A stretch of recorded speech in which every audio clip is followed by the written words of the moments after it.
राम राम भाई। भाई मैं बहुत दुख की बात बता रहा हूँ कि मेरा वीडियो पूरा देखो तो हो सके हमारे बताए से आपको कुछ सीख मिल सके।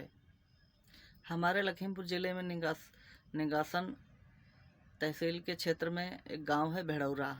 हमारे रिश्तेदार हमारा रहा तो लोग बताइए हमसे कि कुछ ज़मीन उमीन के चलते भैया भाभी मिलके मार दिन भाई के यहाँ। हमारे समझ में यूँ नहीं आ रहा है कि चलो भाभी अगर मार दे तो ठीक है कि वह दूसरे घर से आई है, उनका मोहब्बत प्रेम से कोई ज़्यादा लेना देना ना रहा थे। लेकिन भाई को यार एक कोख हम जन्म लियो, भाई भाई को कैसे मार सकता है? हमारे समझ में यही नहीं आ रहा है। आखिर होता है क्या जा रहा है? एक भाई की ज़मीन के लिए भाई को मार रहा है। भाई बहुत दुख की बात है। हम आपको बताएं भाई, मेरा भी भाई अभी 2 महीने पहले एक्सीडेंट हुई रहा है। हम लोग घर में पैसा रह लगा दिया, थोड़ा बहुत पैसा बचा, शादी हुई रहे कि 1.5 महीना बाद एक्सीडेंट हुआ तो शादी में सारा पैसा लग गया। आपको बता दें कि पिताजी से हम कहें ट्रैक्टर बेच दो, तो ट्रैक्टर वही टाइम आदमी जो 2-3 लाख का सामान हो तो आधे पे लेना चाहते ना भी का, तो परिवार में कहा गया कि पैसा दे दो, तो कुछ लोग मना का नहीं करें तो दूसरे को हवा का कि ज़मीन ले लो, उनके 2 बीघा पैसा दे दो। तो ज़मीन पर पैसा दे के लिए तैयार हो गए, तो 60-70 हज़ार रुपये दिए न। पप्पा से हम कहें तुम ले लो, हम गाड़ी फंसन पप्पा, पैसा हमारे पास है, सबका हम दे दिया बाइक निकाल के। भाई हम देखो अपने भाई के लिए 2 बीघा हम ज़मीन बेचने के लिए तैयार हुई गए, ट्रैक्टर बेचने के लिए तैयार हुई गए कि भाई 6-7-8 लाख रुपए लगी, भाई हमारा ठीक हुई जी। और ये वो भाई कैसे हैं कि जो ज़मीन के लिए अपने भाई को मार रहे हैं? ज़मीन के लिए अपने भाई को मार रहे हैं। समझ में नहीं आ रहा कि आखिर होता क्या जा रहा है। जब मेरा भाई होता था चौराहे पर अगर पहुँचे तो हमरे पहुँचने से पहले मोटरसाइकिल लिए खड़ा होता रहे, दादा आई क्यों? हाँ आई। कभी कभी किसी चीज़ का मना ना कर, कि वहाँ जाब ना यूँ ना काम ना कर पाए। और भाई भाई ये होता है। और भाई एक बात और आपको बता दें कि भगवान भोलेनाथ से मैं यही कहूँगा कि प्रभु जवान बेटी की अर्थी पिता के कंधों पर ना उठने दो, और छोटे भाई की अर्थी बड़े भाई के कंधों पर ना उठने दो। बहुत तकलीफ होती है भाई, बहुत तकलीफ होती है। और आपको ये बता दूं कि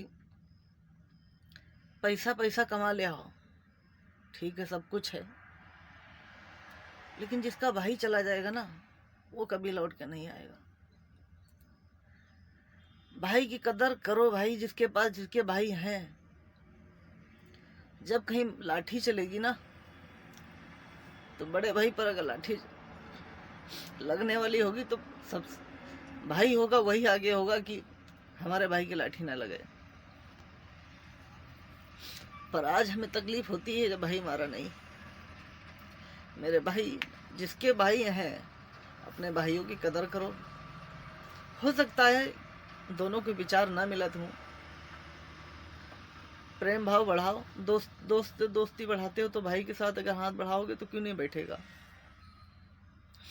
मेरे भाई इसीलिए हम कही थे, भाई हैं तो भाई की कदर करो, पिताजी हैं तो पिता की कदर करो। जब कोई नहीं रहता ना, तब कोई कदर करते हैं कि आज होता तो अच्छा होता, तब तक बहुत देर हो जाती। मेरा भाई था बहुत, क्या बता दें कि बस मेरे भाई की शादी होने के बाद भी पिताजी के टांगों में तेल लगाता था, टांग दबाता था। आजकल के 10 साल बाद बच्चे हैं, पिताजी से हाल नहीं पूछते। संस्कार भी थे, लेकिन अब भगवान ले डालें तो क्या बताएं। और कही दिन भाई, अगर आज कोई मेरे गांव वाला या कोई पड़ोस वाला कोई रिश्तेदार अगर मेरे भाई को मार दिया हो तो उसके साथ का हो जाते वह जान पाओ। लेकिन भगवान लेके चले गए तो अब किससे शिकायत करूं और किसके पास जाऊं?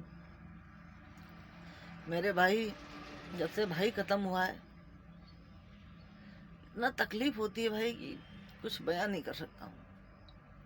इतना भाई का दर्द होता है। जिसके भी भाई हैं आप लोग अगर नए विश्वास मान रहे हुए तो शायद फेसबुक पर देखे भी हो, और हम यहाँ वीडियो जोड़ देव तो देख लियो। जिसके भी भाई हैं, भाई से हाथ बढ़ाओ, झगड़ा लड़ाई ना करो, कदर समझो। बाहरी औरतें घर में आती हैं, उनका क्या होगा, उनका तो रुपया पैसा चाहिए, अच्छा खाना चाहिए, अच्छा रहना चाहिए। भाइयों में लड़ाई हो चाहे झगड़ा हो, उसे क्या मतलब। लेकिन तुम एक कोख हम जन्म लिए हो तो आप तो कुछ सोचो। तुम तो दुर्व्यवहार ना करो, गलत पलत ना कहो, गलत प्रकार का वो ना करो। और फिर कही तने भाई दुश्मन चाहे जितना हो, लेकिन जब कहीं लाठी चलेगी ना तो सबसे पहले भाई आगे लाठी ले खड़ा होगा, तब कोई तुम्हारा यार दोस्त नहीं मिलेगा। ये बात ध्यान कर लियो। आज जब कहीं मुसीबत में ही हो तो सबसे पहले भाई को तकलीफ होगी, यार दोस्त बात क्या है। इसलिए भाइयों की कदर करो, और साथ में माता पिता का भी ध्यान रखो। मैं यही कहता हूँ भाई। याद तेरी जब जब आती है, आँख से आंसू बहते हैं।